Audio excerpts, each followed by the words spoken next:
Simple present tense, lesson number 5.2. Simple present tense. एकदा शिका, perfect शिका.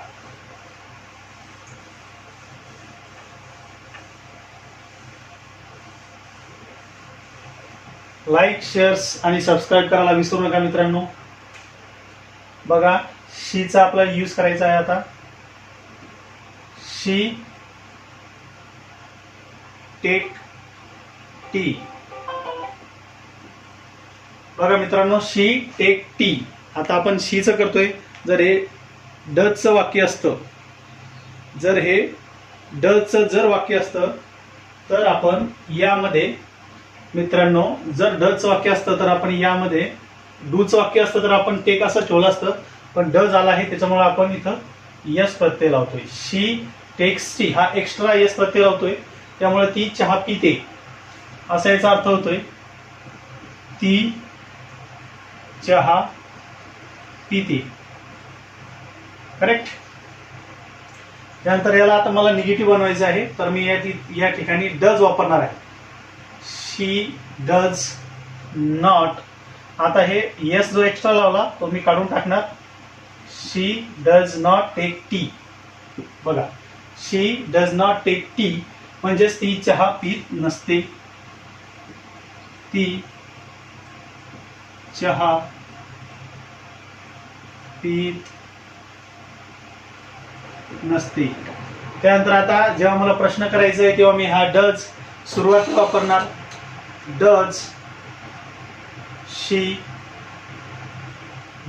शी टेक टी. इथं क्वेश्चन मार्क असेल.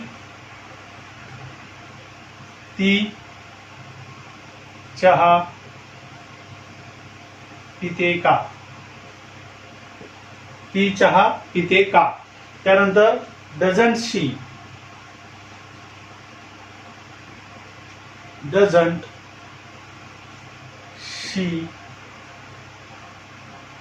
Take tea. ती चहा पीत नसते का. ती चहा पीत नसते का. बघा मित्रांनो, सब्जेक्ट आपण सुरुवातीला वापरला आहे. वर्ब टेक्स आणि ऑब्जेक्ट टी. शी टेक्स टी. आता इथं टेकला आपण हा एस प्रत्यय लावला आहे, कारण ही शीट बघा, ही शीट आलेला आहे. S S H C H, S S H C H X O आणि झेड यापैकी प्रत्यय नाही. यापैकी जर असला, आपण वाचचं बघितलं, आपण वाचचं एक सेंटेन्स बघणार आहोत. शी टेक्स टी, तर यापैकी नाही म्हणून आपण यस लावला. यापैकी प्रत्यय असता तर आपण यस लावला असता. त्यानंतर शी डज, आपण डज वापरला आहे नॉट करण्यासाठी. लावलेला यस प्रत्यय आपण काढून टाकला आहे. She does not take tea. त्यानंतर डज शी टेक टी. नंतर ती चहा पिते का. Doesn't she take tea. ती चहा पीत नसते का. बघा, इथं डज नॉट आलंय निगेटिव्ह, डज सुरुवातीला आलंय प्रश्नार्थक, आणि डझंट आलंय म्हणजे प्रश्नार्थी नकार. अशा प्रकारचा आपला सेंटेन्स झालेला आहे. काही डाऊट्स असतील आपण मला कमेंट्स करू शकता. याचे नोट्स उतरून घ्या, व्हिडिओ पॉज करून नोट्स उतरून घ्या, किंवा स्क्रीनशॉट आपण घेऊ शकता. आता बघा, आपण नेक्स्ट सेंटेन्स बघणार आहोत. वॉच म्हणजे सी एच असणार. आता इट नंतर आपण घेऊया. आता इट घ्यायचा आहे आपल्याला.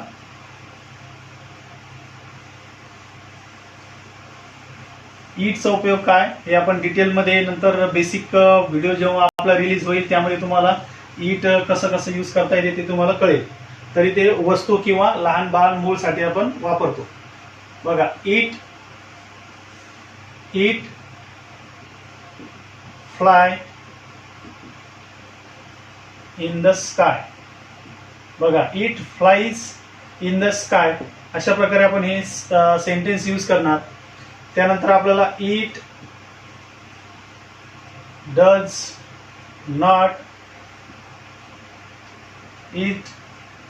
Not fly in the sky.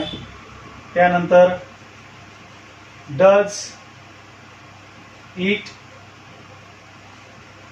Fly in the sky question mark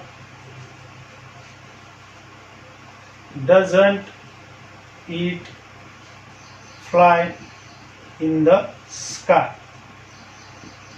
बघा, it fly in the sky, it does not fly in the sky. आपण यस प्रत्यय काढून टाकला आहे. त्यानंतर डज सुरुवातीला घेऊन क्वेश्चन मार्क केला आहे आणि doesn't it fly in the sky या प्रकारे आपण केला आहे. त्यानंतर आपण नाऊनचा आता उपयोग करणार. ज्याच्यामध्ये चेंजेस असतील ते डिटेल सांगणार, ज्यामध्ये चेंजेस नाहीये ते आपण शॉर्टमध्ये घेणार. आता बघा, नाऊन जर म्हटलं तर राम वॉचेस. आता इथं यस शिल्लक लावला आहे. Ram watches TV. नंतर Ram does not watch TV. Ram does not watch TV. त्यानंतर आपण डज जर सुरुवातीला घेतला तर डज राम वॉच टीव्ही प्रश्न केलाय. त्यानंतर डझंट राम वॉच टीव्ही. बघा, आपण हे 4 फॉर्म केले आहे. इथे बघा CH आला आहे. यापैकी इथं CH आला आहे म्हणून आपण ES लावला. डजचा यूज केल्यामुळे आपण वाचला, ES लावला नाही. इथे डज आला आहे त्यामुळे इथे ES नाही. इथं डज आला आहे त्यामुळे इथे ES आपण वापरलेला नाही. Ram watches TV, Ram does not watch TV, does Ram watch TV, doesn't Ram watch TV. बघा मित्रांनो, राम वॉचेस टीव्ही ES लावला आहे. Ram does not watch TV आपण ES काढला आहे. Does Ram watch TV, doesn't Ram watch TV. हा झाला आपला लेसन नंबर 5. हे आपलं बेसिक टू ॲडव्हान्स या रूटनं आपण जात आहोत. प्लीज लाईक, शेअर आणि सबस्क्राईब करायला विसरू नका. कोणताही इश्यू असेल, प्रॉब्लेम असेल तर तुम्ही कमेंटमध्ये मला मार्क करू शकता. मी नक्कीच त्या प्रत्येक सिंगल कमेंटवर सुद्धा एक व्हिडिओ बनवू शकतो. जे तुमचे डाऊट्स असतील ते आपण सॉल्व्ह करूया. व्हिडिओ बघितल्याबद्दल थँक्यू व्हेरी मच. हे लिहून घ्यायचं आहे, स्क्रीनशॉट काढून घ्यायचा आहे किंवा व्हिडिओ पॉज करून लिहून घ्यायचा आहे.